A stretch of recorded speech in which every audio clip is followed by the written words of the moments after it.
Un especial agradecimiento al Instituto de Memoria Histórica Cubana, Pedro Corso, por esta gran oportunidad que nos está brindando a Alexis Ortiz. Un saludo, por favor. Los amigos colombianos, el maestro Carlos Salas, que nos acompaña hoy, y otros amigos que veo por ahí. Yo, ante todo, quisiera empezar rompiendo un mito, Pedro.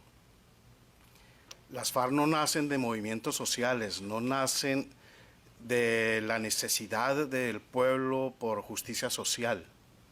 Las FARC son, como lo mencionaste, un muy bien planeado plan, digámoslo así, del comunismo internacional.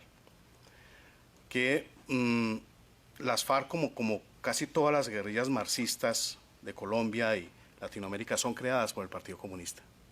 En Colombia también.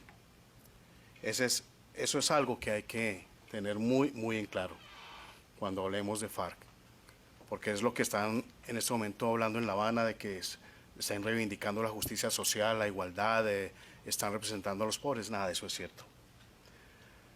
En nuestra región se conoce muy bien una parte de la memoria histórica de Colombia, que es la guerra de los 1000 días, con la que se perdió Panamá. En esa guerra fue una guerra que se destacó muchísimo por su sevicia, por su crueldad, por el desprecio absoluto de la vida. Los valores fundamentales de la sociedad se perdieron en esa guerra.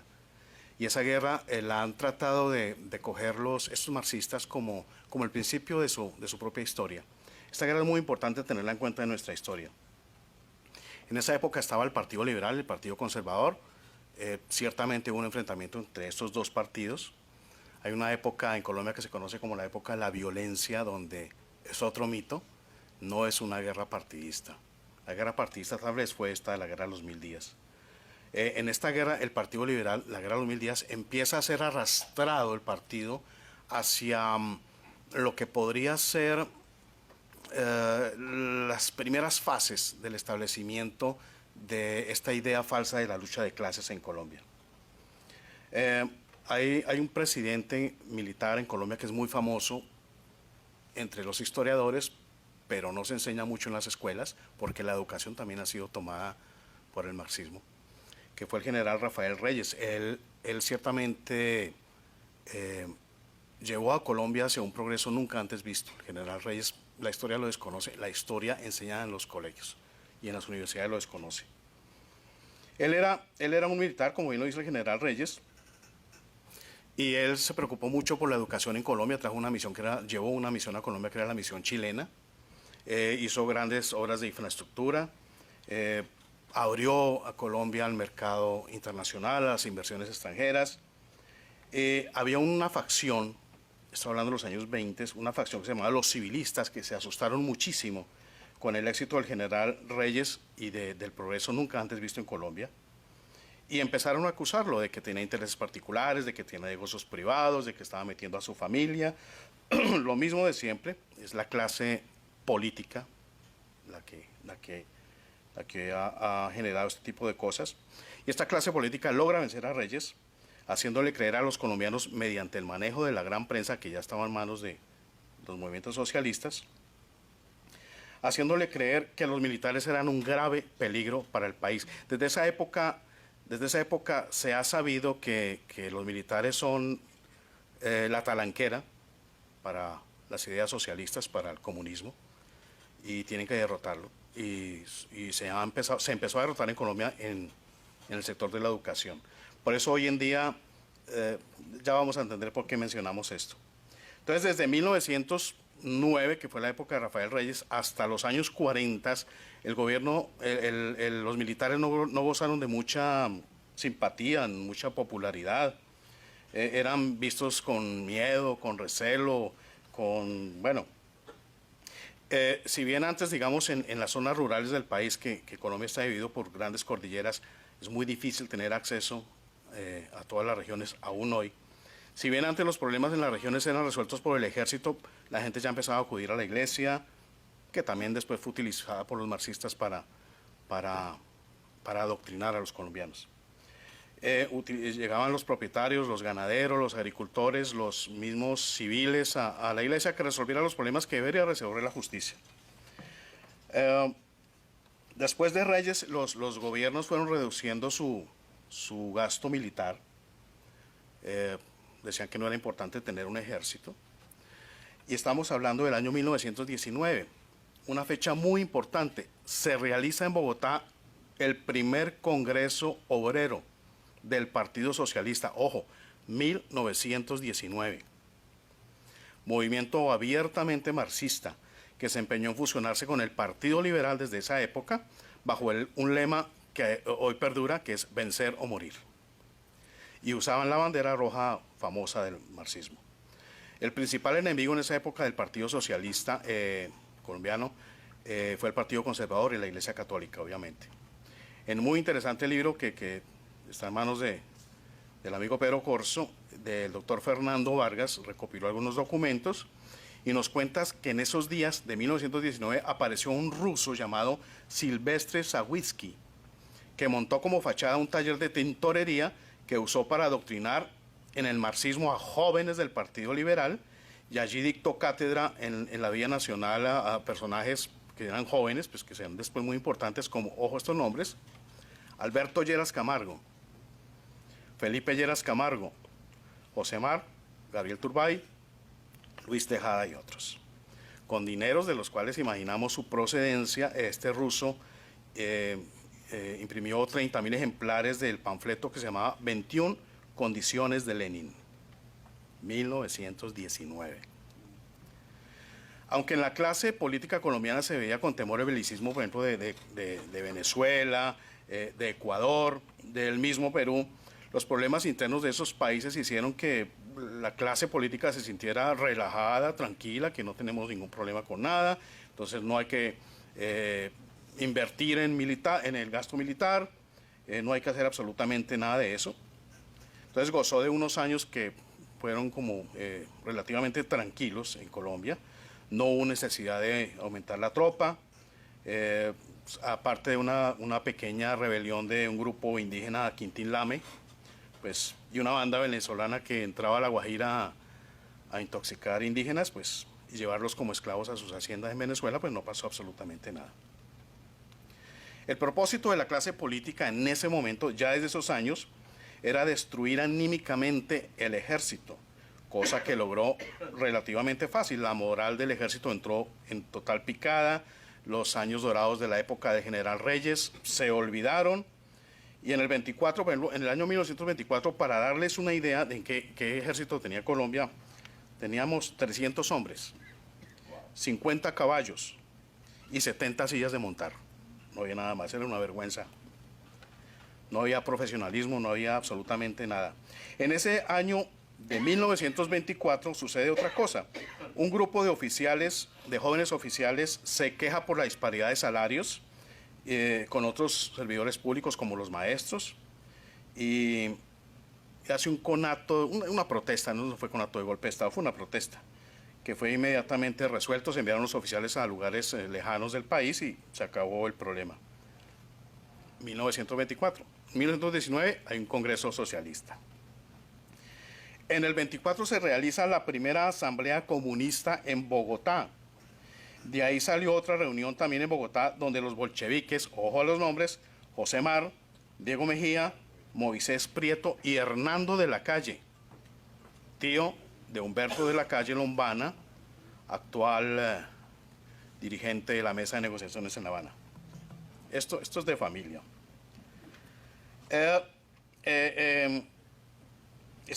Ellos se reunieron esa vez en el año 1924 en el primer congreso comunista que hubo en Bogotá.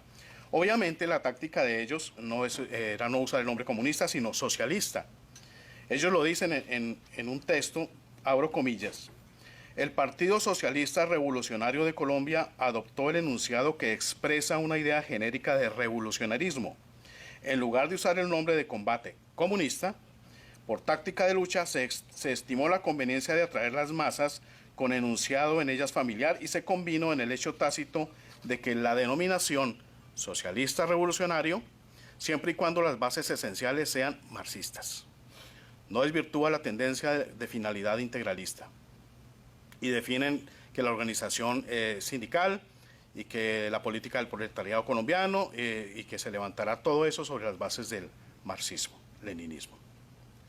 Para esa época, estamos hablando del año 24, ya Colombia entra en una crisis financiera. Los precios internacionales del café caen, había una predicción de una bonanza petrolera que no sucedió, estaba de presidente Miguel Abadía, conservador, y entonces con el anuncio de la bonanza lo que sucede con la clase política es que todos caen a ver qué sacan de ahí, qué se roban. Y como no sucedió, hubo un problema muy serio entre la dirigencia política del Partido Conservador y el Partido Liberal. Como no hubo tal bonanza petrolera, el Congreso se lavó las manos, inició un debate al gobierno conservador de Abadía Méndez, y ¿qué hizo? Lo que se hace, lo que ya es común en nuestros países de Latinoamérica. Comenzó a repartir la construcción de obras civiles entre contradictores y seguidores y pues tranquilos todos comemos y todos en silencio. El Partido Conservador ya dividido y desmoralizado por la traición de Abadía, porque los traicionó, terminó de ser golpeado mediante un debate que hizo un hombre muy importante en Colombia, que fue Jorge Eliezer Gaitán. Jorge Eliezer Gaitán organizó un debate por causa de una huelga, de una represión militar, entre comillas, una huelga de empleados bananeros de la United Fruit Company, en la zona bananera de nuestra costa. Era el año 1928 y comenzaba a recuperar, el ejército comenzaba a recuperar esa influencia que había perdido. El comunismo ya estaba pisando fuerte, pues estamos hablando desde el año 19. Personajes como una comunista, que también es una heroína en nuestro país, María Cano, hicieron también muchísimo daño. Ella viajaba de departamento en departamento, supuestamente dando charlas sobre derecho laboral, igualdad de las mujeres, pero lo que hacía realmente era transportar armas, pistolas, bombas que hacían entre departamentos para armar una guerrilla comunista que ya desde este año 28 empezaba a hacer bastante daño en Colombia. Las FARC no nacen en los 60 y pico, mucho antes. El general Ignacio Rengifo era abogado, era ministro de guerra de Abadío Méndez, comenzaba a ganar mucho prestigio debido a sus fuertes convicciones en contra del comunismo, lo llamaba frontalmente, la lucha contra el comunismo, y anunció que se estaba apoderando el comunismo de organizaciones como sindicatos, asociaciones de campesinos, asociaciones de indígenas, en todo el país, y obviamente en la educación.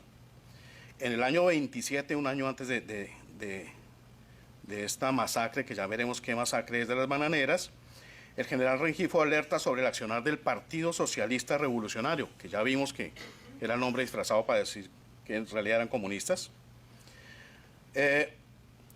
Y el general Rengifo alerta que este partido está armando a un grupo enorme de trabajadores, de empleados de la zona bananera, y adoctrinándolos obviamente en la lucha marxista.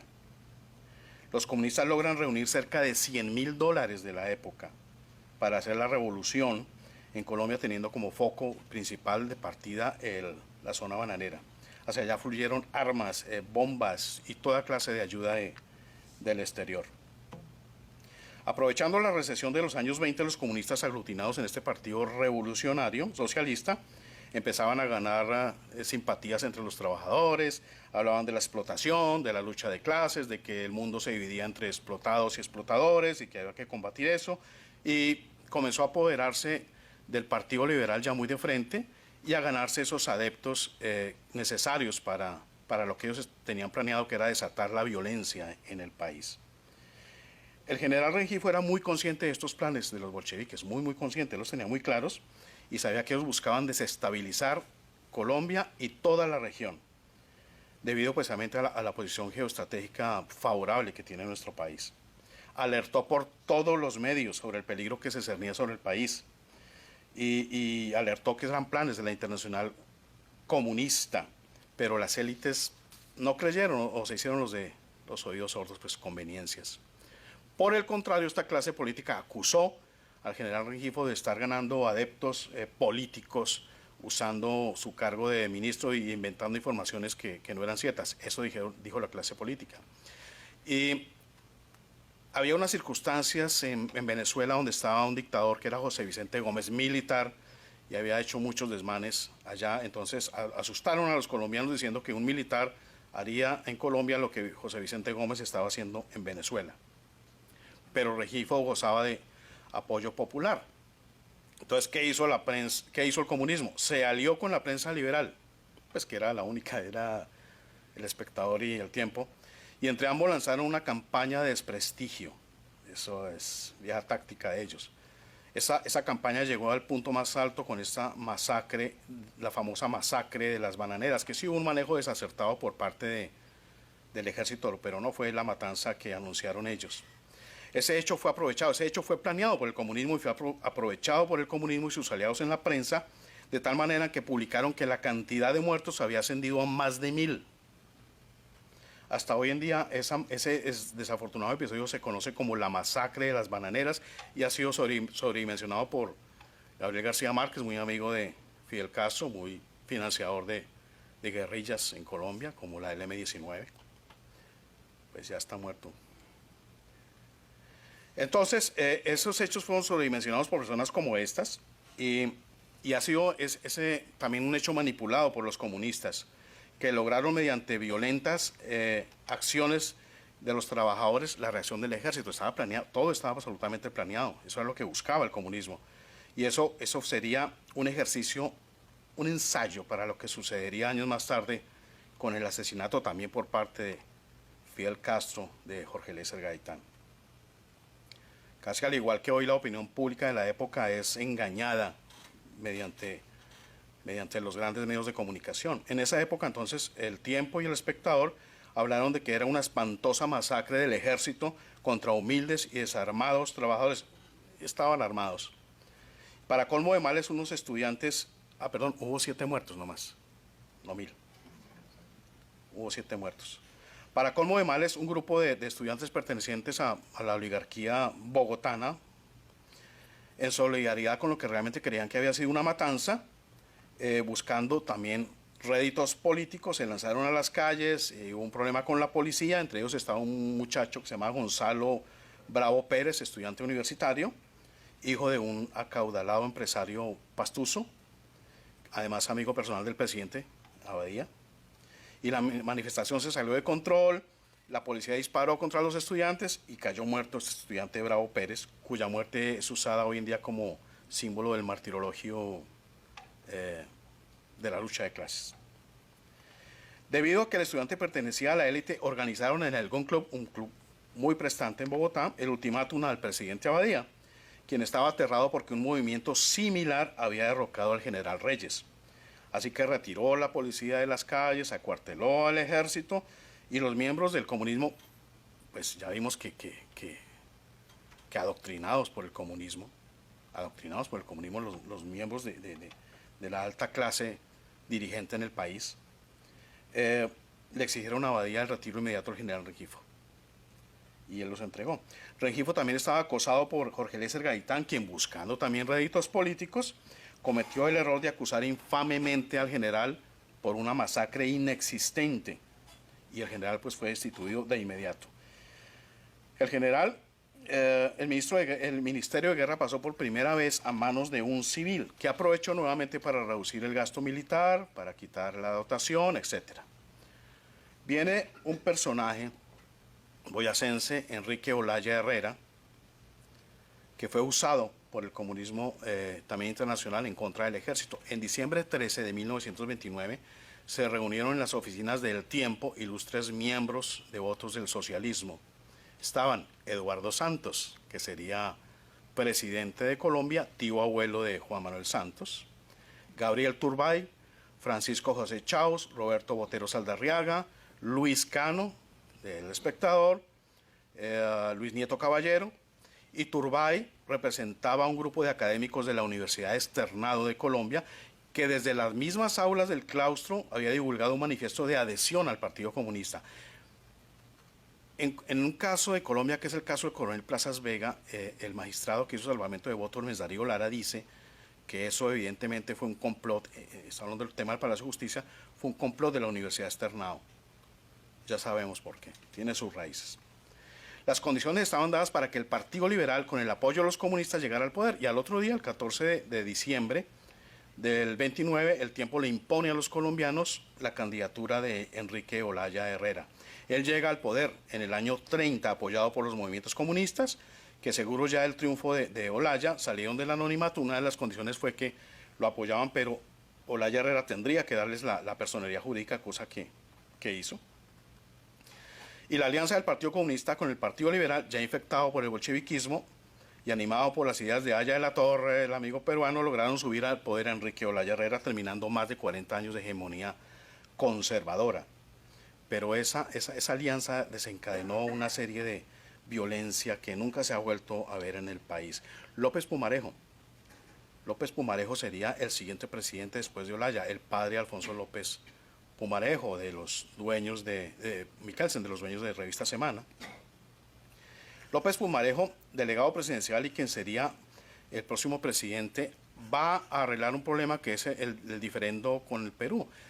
Ocurre la guerra del Perú, la gente vuelve a creer en su ejército, se regalan los cuarteles, dan sus joyas, sus anillos, su dinero para apoyar al ejército porque no tenían ni dotación ni nada.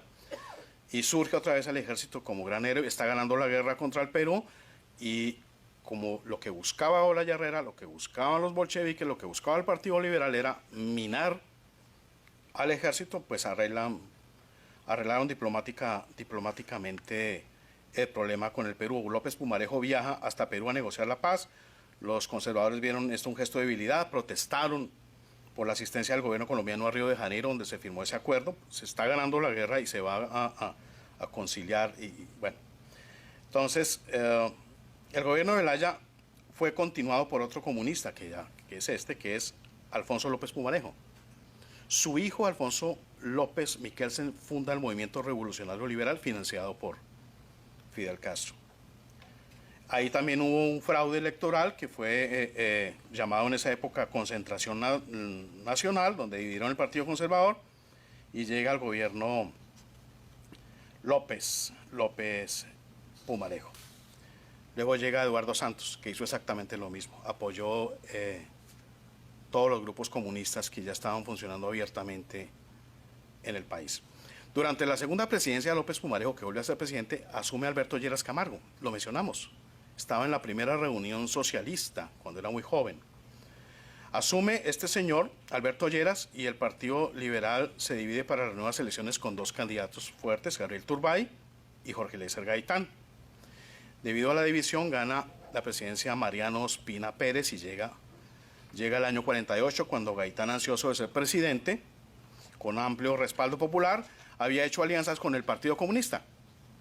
La idea era sabotear la novena conferencia panamericana para que el pueblo se aglutinara alrededor del candidato Gaitán y se allanara sin dificultades su camino a la presidencia. Cuando Gaitán descubre que la idea del comunismo era generar caos y muerte en Bogotá, quiso retirarse, quiso hacerse un lado, les dijo que no iba a participar. Esos son documentos de inteligencia que son públicos, de Scotland Yard. Y se quiso hacer un lado porque el Partido Comunista estaba viendo que la oportunidad era doble, era generar la violencia sangrienta mediante el saboteo de la novena conferencia panamericana, y como Gaitán se hizo a un lado, pues lo ajusticiaron y obtuvieron lo que estaba buscando. Para ello viaja Fidel Castro a Colombia, está documentado, y es el encargado de desatar el derramamiento de sangre que desde entonces sufrimos. La gente que es testigo de estos hechos dice que cuando asesinan a Gaitán, ya había gente alrededor con gabardinas, y se abren las gabardinas y estaban ya listos los fusiles y fueron con los que comenzaron a dispararle a todo el mundo. Desde el asesinato de Gaitán se desata una violencia que enmascararon, como les dije, como lucha partidista entre liberales y conservadores, y a esa época se le conoce como la época de la violencia. A partir de esa fecha, comunistas y liberales se unieron sin ningún recato. No era raro ver a presidentes liberales como Alfonso López Pumarejo, a Eduardo Santos y a Carlos Lleras Restrepo homenajeando a los bandidos comunistas del 9 de abril, como al amotinador Jorge Salamea Borda, que también se convirtió en un personaje intelectual de la vida colombiana. Y estos tres presidentes, todos, sin distingo, apoyaron las guerrillas marxistas liberales de los llanos orientales. Llevaron a Colombia expertos soviéticos en organización de cuadros, y junto a ellos armas para dotar estas bandas guerrilleras, que se llamaban liberales, pero no era otra cosa que bandolerismo comunista, escudándose bajo la bandera del Partido Liberal. También trajeron asesores para la sovietización de la Universidad Nacional, como que la encargaron a Gerardo Molina, que también es respetado incluso por demócratas de nuestro país, pero ellos tenían muy claro lo que iban a hacer. Desde el mismo comienzo de la época de la violencia, supuestamente creada por el Partido Liberal y el Partido Conservador, ya Diego Montaña Cuellar, director del Partido Comunista, y Gilberto Viera, también, viajaron en ese año a un congreso comunista en Moscú, donde Vieira, en un discurso ante el partido bolchevique, agradece la ayuda y pide más apoyo para consolidar, entre comillas, y aclarar nuestra lucha en Colombia. Rindiendo cuentas, dice el Vieira en ese discurso, abro comillas, estamos luchando por todos los medios, incluso el de la guerrilla. De ahí pasaron a Pekín, a otro congreso comunista donde se les unió el escritor colombiano, también famoso, Manuel Zapata Olivella, quien para salir del país mintió, dijo que iba a unas vueltas que tenía que hacer en México, pero pasó primero a Panamá, pasó a Honduras, luego pasó a México y de ahí voló directamente a Pekín. En el año 50, ya al sur del Tolima, donde dicen los propagandistas que surge la guerrilla por presión de las masas, por necesidad de igualdad en la lucha campesina, ya estaba controlado totalmente este sur del Tolima por el Partido Comunista, que ha organizado con éxito estas guerrillas marxistas. Dice un guerrillero de esa época, Jaime Guaraca, dice, resulta que en el Tolima, en una región muy específica que es Irco, los comunistas colombianos tenían ya un trabajo desde antemano sobre esa región, que ellos llamaban autodefensa de masas. Allí surge Lister, a quien nombra jefe de la autodefensa de masas. Él es el primer comandante de ideología comunista que aparece en Colombia. Y Sauro Llosa, que es el nombre real de este Lister, y sus bandoleros se van de Irco debido a la presión del ejército de Colombia y llegan a la famosa región del Davis, donde supuestamente nacen las FARC por generación espontánea. El Partido Comunista ya había adoctrinado en esta región a campesinos sobre la ideología y surgen los primeros cuadros que van a visitar otras regiones del país para difundir la idea marxista de la lucha de clases. En esta región del Davis también surge un enfrentamiento entre las guerrillas comunistas y las guerrillas liberales, que quedaban algunas muy pocas, y en medio de ese enfrentamiento es cuando entra en escena Pedro Antonio Marín Bernal Arias Tirofijo, alias Manuel Marulanda, uno de los jóvenes adoctrinados en el Partido Comunista. El Partido Comunista exigió que la lucha popular prolongada, en la que hablaba Mao, debía incluir el reclutamiento de niños, la destrucción del hogar, la familia, la obediencia se le debía únicamente al partido. Y entre comillas dice el libro del doctor Vargas Kemba, efectivamente todas estas acciones eran dirigidas por el Partido Comunista y sus cuadros principales que actuaban en los campos. Entre 1953 y 1957, Charro Negro, Marulanda y Ciro Trujillo se dedicaron a crear las bases políticas y militares en Marquetalia y Río Chiquito. Entonces, mientras algunos de los futuros miembros de las FARC actuaban en Villarrica, los otros que estaban capturando más terreno, todo aquello vino a confluir años más tarde en Marquetalia. Ese es un hecho de la mayor importancia, el ascenso de Manuel Marulanda de Tiro Fijo al liderazgo de los combatientes comunistas después de la muerte de Charro Negro. Tiro Fijo era mucho más ambicioso que Charro Negro y estaba aferrado a la idea de que debían utilizar el Tolima como un escalón, como un punto de partida para escalar estas ideas y esta violencia a toda Colombia. El movimiento fidelista lo llamaba él, de Cuba. Tiro Fijo y su colega Ciro Castaño, líder del enclave comunista de Río Chiquito, eran estudiosos de la Revolución Cubana, pues ya lo vimos, y tenían libre acceso a las obras teóricas de los tácticos del castrismo, tales como la Guerra de Guerrillas de Ernesto Che Guevara. Entonces se reúne, empieza la fama de Tiro Fijo, viene la leyenda de que fue que se le robaron 4 gallinas y que entonces por eso se volvió guerrillero. No, eso viene desde muchísimo antes, desde mucho antes. Hubo una conferencia mucho antes del 64 en donde Tiro Fijo comenzó a practicar rondas, saqueos, ataques y demás acciones militares características de estos bandoleros. Un amigo de ellos, Alfredo Molano, dice, como lo había planeado Marulanda, Sus comandos ampliaron la influencia sobre un gran área del sur del Tolima y Huila y el norte de Cauca, donde además de enfrentar al ejército se prepararon para la ofensiva de las fuerzas militares, organizando a la población civil, construyendo trochas, depósitos estratégicos. A final del 63, sigue diciendo Molano, las guerrillas tomaron posiciones de combate y citaron a una conferencia que nombró un secretariado de resistencia compuesto por Marulanda, Isauro Llosa y Ciro Trujillo, que adoptó la estrategia de movilidad absoluta y total de las guerrillas y no aceptación de una guerra de posiciones, según Jacobo Arenas. Por esa misma época surgen otros movimientos, por ejemplo, el FUAR, Frente Unido de Acción Revolucionaria, que era una organización tipo castrista fundada en el 62 por Luis Emiro Valencia y su esposa Gloria Gaitán, hija de Jorge Eliezer Gaitán, quienes habían viajado a Cuba y estudiado el proceso de la revolución. Venían de clase media, media alta, y venían desarrollando una política socialista y nutrieron su organización con elementos salidos del MAN, cuyo ideólogo era Antonio García. Repartían armas, repartían dinero entre campesinos y comenzaron a organizar esa violencia que se vendría. Luego viene el MOEC, Movimiento Obrero Estudiantil Campesino, cuya primera organización en Colombia planteó una política revolucionaria en términos generales enfrentada a la dirección reformista del Partido Comunista. Ese MOEC tiene mucha historia, muchos de los dirigentes que están incluso hoy en el Centro Democrático vienen de ahí, del MOEC. Aquellas organizaciones, como lo advertimos, hacían parte de un comando nacional guerrillero junto a bandoleros como Chispas, que fueron los responsables de una ola de terrorismo que sacudió el país.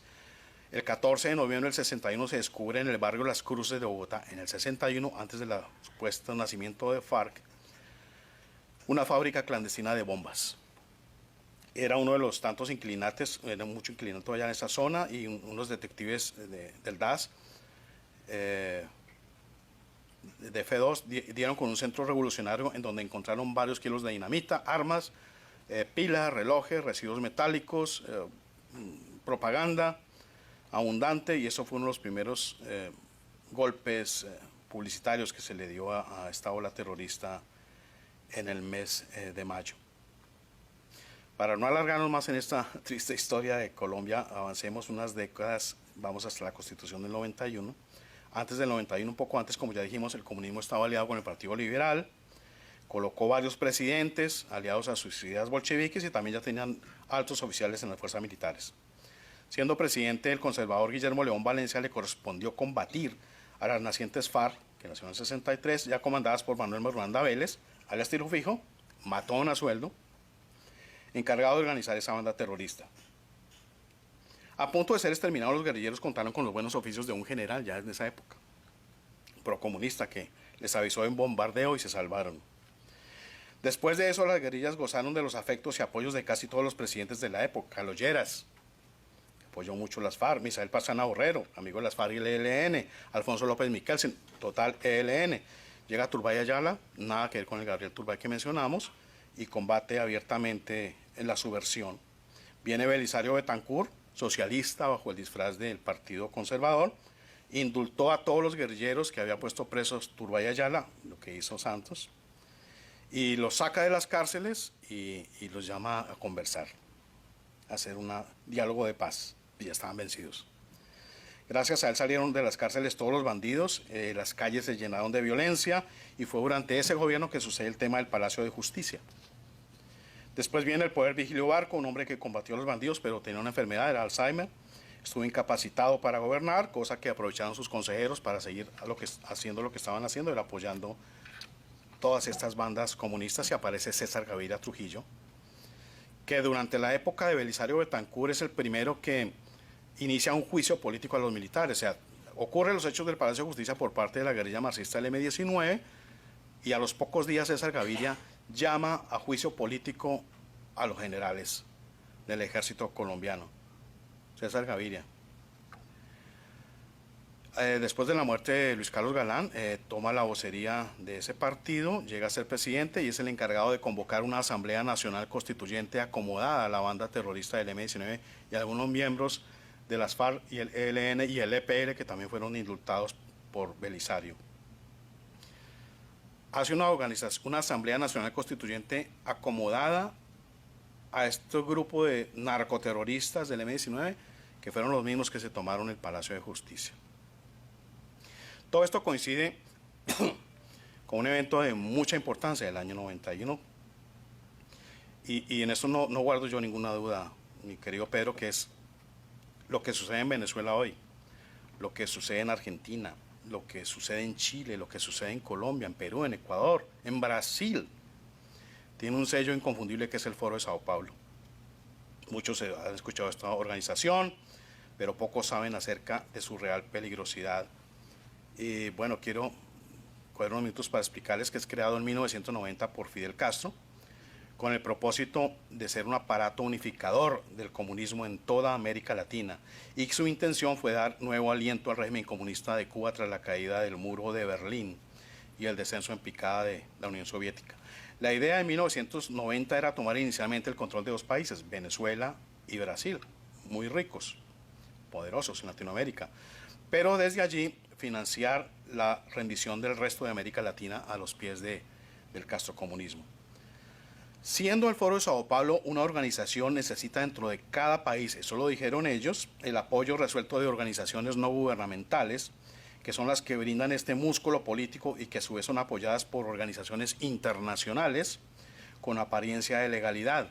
Son miles y miles de estas organizaciones con los más variados fines en su superficie: feministas, ambientalistas, colectivos de abogados, defensores de derechos humanos, homosexuales, indigenistas, activistas de cualquier cosa. Junto a estas ONGs están los medios de comunicación, que se movilizan en masa para defender los intereses de estas organizaciones y por ende del Foro de Sao Paulo. Todo esto logra un importante apoyo popular, ya que el castrocomunismo tiene un control muy importante sobre todos estos entes mencionados, y un control que pocos reconocen en Latinoamérica de Castro, que es la ideología. Nadie reconoce que Castro gobierna ideológicamente Latinoamérica. El castrocomunismo se encuentra en toda nuestra América Latina, infiltrando en universidades, en colegios, en gremios de artistas, en gremios de escritores, en intelectuales, en academias. Desde allí han controlado la ideología que guía todos esos fines perversos. Implantan las premisas filosóficas del indigenismo, de la etnicidad, con la idea torcida de que el hombre está definido por una raza, por su línea sanguínea, en vez de estarlo por la capacidad de razonamiento. La etnicidad es muy importante porque la etnicidad y el indigenismo son usados para fragmentar naciones, donde quiera que tienen la mala suerte de que llegue el castrismo. En la Constitución del 91, para darles un ejemplo, en Colombia se definió la etnicidad como una premisa para dividir el territorio nacional, y entregaron millones de hectáreas a negros, millones de hectáreas a indios. Dividieron el país pensando en lograr lo que está a punto de cumplir Juan Manuel Santos hoy, que son las zonas de reserva campesina, que no son otra cosa que zonas donde las FARC, donde el comunismo va a tener pleno dominio. Es la división del país. La ideología castrista es la confluencia de la izquierda y los grupos terroristas de toda Iberoamérica. Esa ideología es una mezcolanza de indigenismo, de teología de la liberación, de defensa medioambiental, pero todos tienen en común la defensa de Cuba. Todos. Ese es el sello inconfundible. La defensa de la Cuba castrista. Los miembros del Foro de Sao Paulo reciben órdenes de realizar manifestaciones, las financian, marchas patrióticas, ejercer presión internacional, enviar ayuda financiera al régimen de Castro. Quienes llegan a los órganos de poder en sus respectivos países también cumplen con esa obligación religiosa de apoyar el régimen castrista. La financiación del Foro de Sao Paulo para el caso de Colombia viene en el narcotráfico, yo creo que para toda Latinoamérica. Ahí tenemos el cartel de las FARC. Sabiendo que el Partido Comunista Cubano impulsa la fundación del Foro de Sao Paulo después de que el comunismo cubano soviético se desintegra, los grupillos y las ONGs comunistas vieron peligrar su supervivencia financiera. En el 90, el Partido de los Trabajadores de Brasil hace la primera conferencia, y allí participan organizaciones y partidos de 13 países de Iberoamérica y el Caribe. Su fin: discutir cómo revisar la estrategia comunista revolucionaria en medio de la crisis de socialismo en el mundo.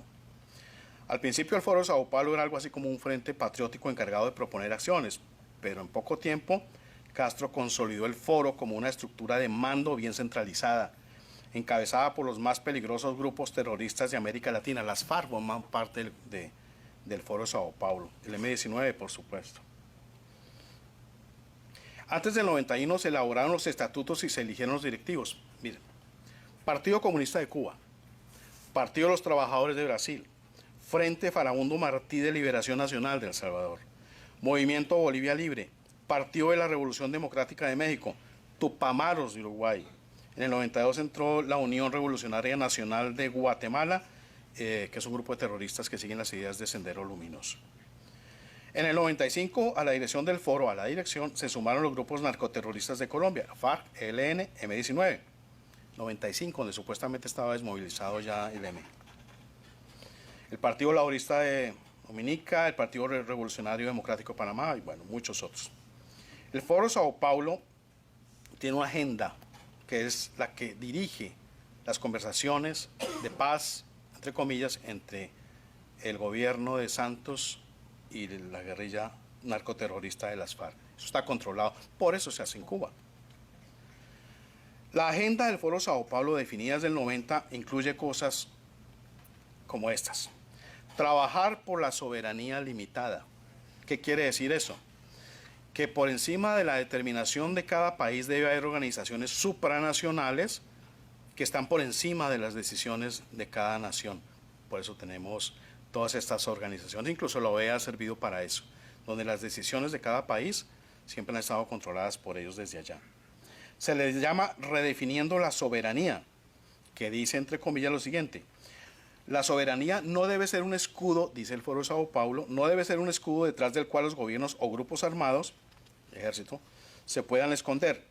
Argumenta ese proyecto que la soberanía debe tomar asiento de atrás en la acción hemisférica colectiva, en el monitoreo de las elecciones, en la resolución de conflictos, en la supervisión de diálogos y acuerdos de paz y en la defensa de derechos humanos, mediante la supervisión OEA, ONU, Cruz Roja, Human Rights Watch, cualquier otra organización internacional. Recordemos que la Cruz Roja, ahora en días pasados que las FARC los comandantes de las FARC viajaron desde Cuba hasta La Guajira a hacer proselitismo armado, entraron ejército desde Venezuela. ¿Quién nos transportó a los cabecillas? La Cruz Roja, y sus helicópteros. El proyecto del 92 que ya está en marcha dice que las naciones del hemisferio deben promover activamente la solución negociada del 92, desde allá. Deben promover activamente la solución negociada de los conflictos guerrilleros que todavía existen en América Latina. Es decir, se promueven los diálogos y acuerdos para suscitar la impunidad de los terroristas y los mecanismos para permitir el acceso al poder con los terroristas, aliados y miembros del Foro de Sao Paulo. No tiene ningún otro objetivo estos diálogos. El modelo para lograr esto, lo dijeron ellos en el año 93, es el impulso de diálogos de paz. Así lo dijeron, mediante el cual se logran enormes victorias políticas no conseguidas en el campo de batalla armada y el desmantelamiento soterrado del ejército, lo que está pasando en Colombia. Así lo hicieron en las negociaciones de paz de El Salvador, si aquí hay un amigo de allá, donde las Naciones Unidas sirvieron de intermediarios para la toma del poder por parte de los narcoterroristas del Frente de Liberación Farabundo Martí. Esto va acompañado, estos diálogos de paz, lo tienen todo muy bien definido. Los diálogos de paz van acompañados de otras tácticas. Por ejemplo, es necesario crear, y siempre lo han hecho, una comisión de la verdad que publique mentiras como si fueran verdades oficiales. Aquí el M-19 pidió una comisión de la verdad cuando sucedió en el Palacio de Justicia y tuvieron bastante éxito, pues ese fue uno de los trabajos que se hizo desde Periodismo Sin Fronteras, descubrir toda esa falsedad detrás de eso. Y pues tuvieron tanto éxito que los terroristas andan sueltos y los militares presos. Ya salió por fortuna el coronel Plazas, pero quedan varios allá. Otro objetivo del Foro de Sao Paulo: desmilitarización. El Foro de Sao Paulo dice que las naciones de Iberoamérica deben redefinir la misión. Ojo, redefinir la misión, lo dijeron en el 92. ¿Qué hizo el general Mejía en Colombia? Hay que redefinir la misión de las fuerzas militares. Pocos saben que el general Mejía, actual comandante del ejército, es hijo de otro general Mejía, a quien aman, pero era muy amigo de Tiro Fijo. Redefinir la misión de las fuerzas militares es un propósito del Foro de Sao Paulo, y reducir violentamente los presupuestos militares.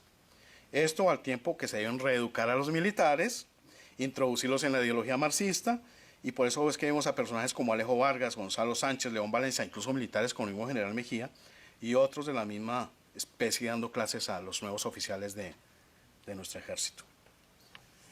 El Foro Sao Paulo, en la declaración del 93 en su cuarta conferencia en La Habana, dice: las Fuerzas Armadas constituyen una de las amenazas más serias a la construcción de la democracia política en Latinoamérica. Tomás Borges, sandinista y miembro del Foro Sao Paulo, dijo: los ejércitos solo sirven para dar golpes de Estado, para reprimir al pueblo, son un cáncer en nuestros países, no hay razón para que sigan existiendo.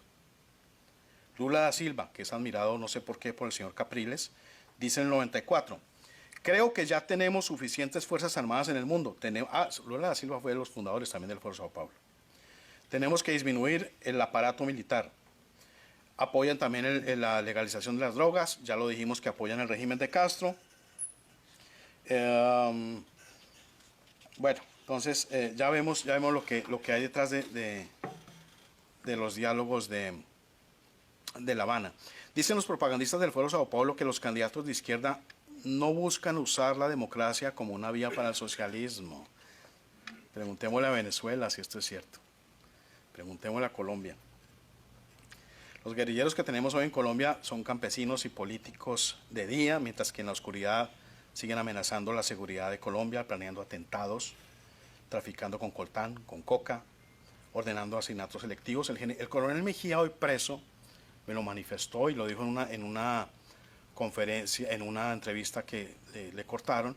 Él penetró a las FARC, se hizo pasar, no recuerdo por qué personaje, por un médico creo, fue muy amigo de la hija de Tiro Fijo, y ahí oyó hablar de Rafael Pardo.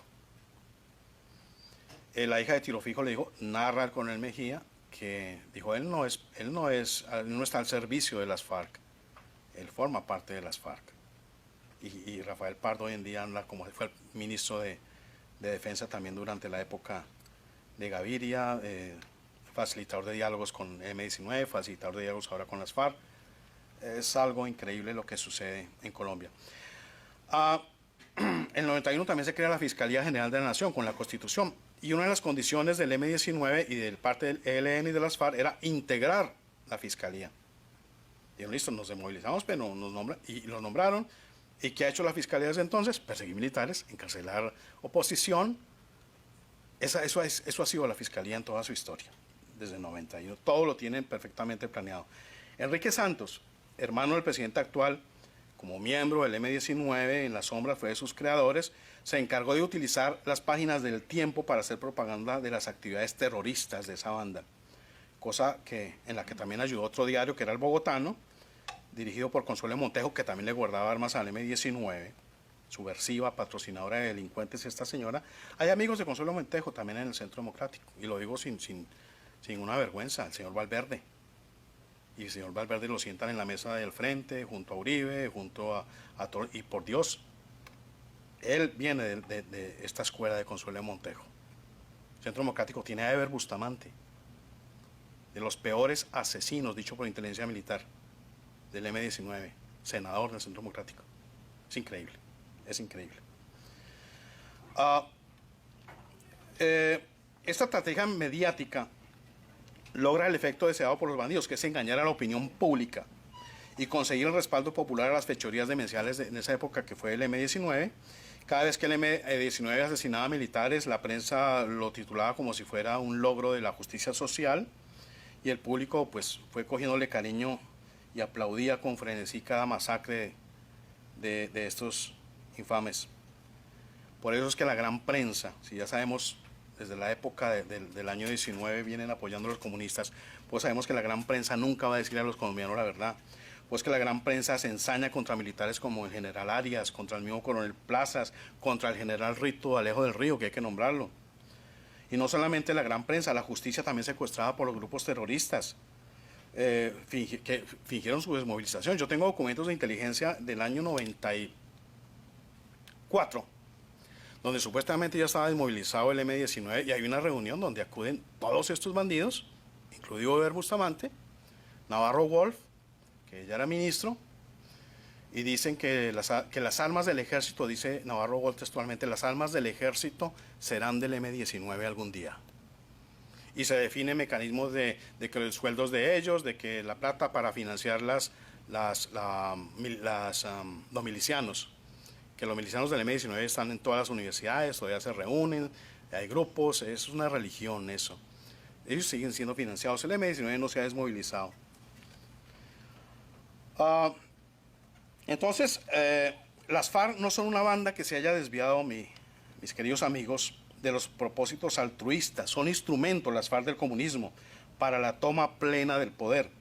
Los diálogos con las FARC no son otra cosa que el mismo viejo juego que ya han ensayado varias veces en Colombia. Es que no es la primera vez, lo han hecho siempre, desde la época de, antes de que se llamaban FARC, desde la época de Rojas Pinilla. No, hagamos la paz, no, sentemos a dialogar y los amigos gobernantes saben qué es lo que van a hacer, se rearman, toman nuevo aire, organizan nuevas rutas, en este caso las FARC de narcotráfico, y bueno, van por la toma. Ellos no van a hacer la paz, ellos van a tomarse el poder. Si estuvieran dispuestos a hacer la paz, ¿por qué se siguen rearmando? Si estuvieran dispuestos a hacer la paz, ¿por qué siguen sacando droga por Venezuela hacia Estados Unidos? ¿Y por qué entran armas? Tienen misiles, están mejor armados en este momento que el ejército, pues obviamente con las debidas proporciones, pero están muy bien armados, pueden combatir en este momento. Eso es lo que van a hacer. A ellos no les interesa un plebiscito. Ese engaño del plebiscito es para cansar a la opinión pública y la gente sale por las redes, no al plebiscito, no al plebiscito, no al plebiscito. Y resulta que el plebiscito ni siquiera es una idea que ha pasado por la mente de ellos. Ellos necesitan la Asamblea Nacional Constituyente. ¿Por qué? Porque un plebiscito no va a tener efecto sobre la Constitución. El señor Timochenko, el señor Iván Márquez, todos los bandidos son criminales, han cometido crímenes de lesa humanidad y no van a poder pasar por encima de la Constitución. Puede que no los juzguen hoy, pero sí dentro de 5 años. Y la justicia internacional caerá sobre ellos. ¿Qué necesitan ellos? Una asamblea constituyente que de verdad los blinde jurídicamente, porque sobre eso no podrá pasar la justicia internacional si existe una... Lo que pasó con el M-19 en el 91. En los muchos diálogos de paz con las FARC en el pasado, los bandidos siguen conservando las armas. No es la primera vez. No las entregaremos, no las conservan. Fingen cese al fuego, pero como en el caso, por ejemplo, de FARC, en este momento siguen reclutando niños, se desmovilizan algunos, entregan el mando a otros cabecillas subordinados para que sigan la lucha y obviamente después se saldrá a decir que estos son nuevos grupos disidentes y que están en contra de las directivas de las FARC. Las directivas de la FARC son tomarse el poder, es la directiva del comunismo. Eso lo sabe perfectamente el señor Juan Manuel Santos. Muchos dicen que el señor Juan Manuel Santos era un hombre de derecha a quien su hermano Enrique Santos desvió. No, no es cierto. La verdad es que Juan Manuel Santos desde sus años mozos de universitario era admirador furibundo del Che Guevara, de Fidel Castro, pasaba todos sus años en vacaciones familiares en la isla. Según una fuente de inteligencia que lo publicamos como no americana, el señor Juan Manuel Santos, luego de ser ministro de César Gaviria y de haber contactado a Fidel Castro, realiza varios viajes entre el 95 y el 97 a la isla. 2 de esos viajes al menos fueron en Cubana de Aviación, está determinado. Se reunió en la isla con Fidel y Raúl Castro, así como con un prominente miembro del Departamento América del Comité Central del Partido Comunista de Cuba, órgano encargado de toda la logística de avance comunismo para Latinoamérica, el Caribe, Estados Unidos. ¿Sí? Correcto. Según estos informes, en dichas reuniones Juan Manuel Santos es reclutado por este mencionado Departamento América y con su firma y aceptación, un documento que reposa en la oficina secreta de este órgano comunista. Es así como camarada Santos, le digo yo, empieza a cooperar activamente con los castrocomunistas y por órdenes de Fidel Castro, coacciona para originar la zona de despeje en el Caguán. En 1997, luego de una estadía de vacaciones en Cuba, se reúne en secreto con Raúl Reyes y Olga Marín, la hija de Tiro Fijo, se emborrachan, juegan póker, y de ahí sale la carta que envía a la Comisión Nacional de Conciliación, que es esta, con la propuesta del despeje para las FARC. Tiene fecha de octubre 22 del 97, ya venía escrita desde Cuba. Es decir, casi un año antes de las primeras reuniones oficiales entre delegados del presidente Pastrana con Tiro Fijo, Castro y Juan Manuel Santos tenían redactado este documento que, entre otros apartes, dice: ordenar el despeje de un área previamente acordada del territorio nacional en conflicto, o lo que es igual, a efectuar el retiro de la fuerza pública del espacio geográfico predeterminado, lo que está haciendo él hoy. Esta área se convertirá en zona de distensión y diálogo a fin de facilitar con plenas garantías y total seguridad el encuentro de representantes del gobierno, del Congreso, de la sociedad civil y de la Comisión de Conciliación Nacional con los insurgentes. Una vez llega Pastrana a la presidencia, Juan Manuel Santos acepta formar parte de la comisión de acompañamiento, verificación. Es una jugada maestra de Castro, hay que reconocerlo. Entonces Juan Manuel Santos, cooperando activamente con la inteligencia cubana, el G2, lo sabemos acá, presiona el despeje del Caguán, aplaude las conversaciones de las FARC y lleva a Pastrana hacia el matadero político, porque eso fue lo que hizo. Y en esa época se fortaleció la narcoguerrilla. Santos logra entrar, luego de que sale Pastrana, Santos logra entrar al círculo de Álvaro Uribe, cazando una pelea ficticia con Hugo Chávez, un gran amigo de él. A la postre sería presidente de Venezuela. Su oposición falsa, por supuesto, a la guerrilla engañó a otros periodistas afines al comunismo. Es evidente que esta prensa mamerta comunista desconocía el lazo directo de Juan Manuel Santos con Fidel Castro y con Hugo Chávez. Este jugador de póker que Santos engañó a todos, incluso a Álvaro Uribe, y la manera de llegar fue urdida con mucha maestría y cuidado. Un asesor del presidente Uribe, José Obdulio Gaviria, habla con Álvaro Uribe acerca de la necesidad de una persona con ascendencia sobre los liberales para que sea capaz de captar miembros de ese partido que desearan hacer alianza con el Partido Conservador para llevar a Uribe a la segunda presidencia, y así se hizo. En reconocimiento, Uribe nombra a director del Partido Conservador, a Holguín lo nombra ministro de Interior y Justicia, y a Santos ministro de Defensa. La penetración de Santos fue como el caballo de Troya del comunismo en Colombia, del castrocomunismo en Colombia. Eso fue posible, y así lo asegura la inteligencia de Castro, gracias a que Álvaro Uribe es muy vulnerable y es fácil de engañar por quienes se dicen sus amigos. Hoy la narcoguerrilla de las FARC sigue hablando de paz, aumentaron significativamente sus ganancias de narcotráfico, Colombia volvió a ser el primer país productor de coca, usan aeronaves de la Cruz Roja para moverse por todos lados, hacen proselitismo armado, siguen reclutando niños, siguen asesinando soldados y policías usando brazaletes del ELN o simplemente dicen que fue un grupo desconocido. Y han conseguido que generales adeptos a su filosofía, y por supuesto por Santos también, desmoralicen las tropas, que cambien de doctrina y que, según la palabra del comandante del ejército, no crean en esos cuentos viejos de que todavía existe el comunismo, les dice el general Mejía a sus hombres. Ese es el tristísimo panorama de nuestro país. Muchas gracias.